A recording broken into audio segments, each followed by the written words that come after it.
بسم اللہ الرحمن الرحیم۔ نبی اکرم صلی اللہ علیہ وسلم کا فرمان ہے، جو شخص دل سے اللہ کا ہو جاتا ہے، اللہ تعالیٰ بھی اس کی ہر ضرورت پوری کرنے کی ذمہ داری لے لیتے ہیں، اور اسے وہاں سے رزق ملتا ہے جہاں سے وہ گمان بھی نہیں کرتا۔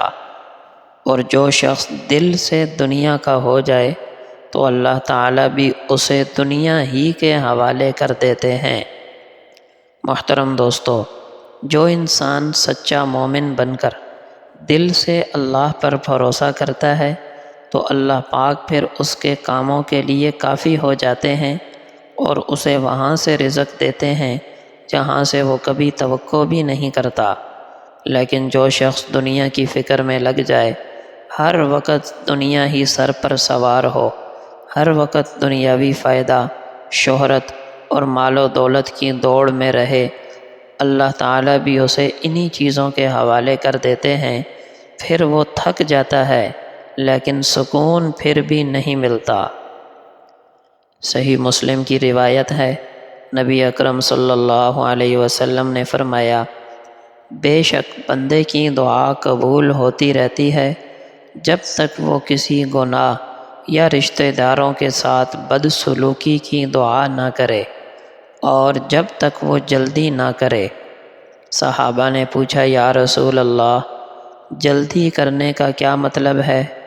آپ صلی اللہ علیہ وسلم نے فرمایا، جلدی کرنا یہ ہے کہ آدمی یوں کہنے لگے، میں نے بہت دعا کی لیکن قبول نہ ہوئی، اور پھر دعا کرنا چھوڑ دے۔ محترم دوستو، یہ حدیث ہمیں دعا کے آداب سکھاتی ہے۔ اللہ تعالی ہر دعا سنتے ہیں، لیکن دعا کے قبول ہونے کا وقت اور انداز وہ خود طے کرتے ہیں۔ کبھی فوراً قبول کر لیتے ہیں، کبھی دیر سے، اور کبھی اس دعا کے بدلے کوئی آنے والی مصیبت ٹال دیتے ہیں۔ نبی کریم صلی اللہ علیہ وسلم نے فرمایا، دعا تب تک قبول ہوتی رہتی ہے جب تک بندہ گناہ یا ظلم کی دعا نہ کرے اور مایوس ہو کر دعا مانگنا نہ چھوڑ دے۔ جو شخص جلدی کرتا ہے اور کہتا ہے کہ میں نے دعا کی مگر کچھ نہیں ہوا، وہ بندہ اپنی دعا کی قبولیت کا دروازہ خود بند کر لیتا ہے۔ نبی اکرم صلی اللہ علیہ وسلم نے فرمایا، اللہ تعالیٰ کے نزدیک دعا سے زیادہ کوئی چیز قابل قدر نہیں۔ دوستو، اللہ تعالیٰ کو سب سے زیادہ پسند محبوب وہ بندہ ہے جو اس سے مانگتا رہے۔ دعا اللہ سے تعلق کا اظہار ہے۔ جو بندہ دعا مانگتا ہے، دراصل وہ اپنے رب کی ربوبیت کو تسلیم کرتا ہے۔ دعا تو عبادت کا مغز ہے، اسی لیے اللہ کے نزدیک دعا کرنے والا سب سے زیادہ محبوب ہوتا ہے۔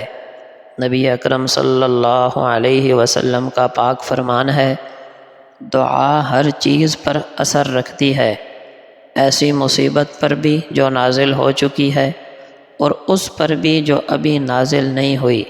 لہٰذا اے اللہ کے بندو، دعا کو اپنا لازمی عمل بنا لو۔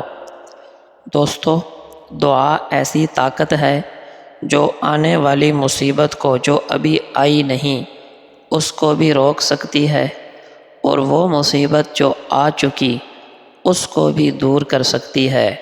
جو بندہ اللہ سے دعائیں کرتا رہتا ہے، اللہ اس کے حق میں بہترین فیصلہ فرماتے ہیں، چاہے وہ بلا کو ٹال دیں یا چاہے اس کو آسان کر دیں، اور بندے کے دل کو اسی آزمائش اور تکلیف میں چین اور قرار نصیب فرما دیں۔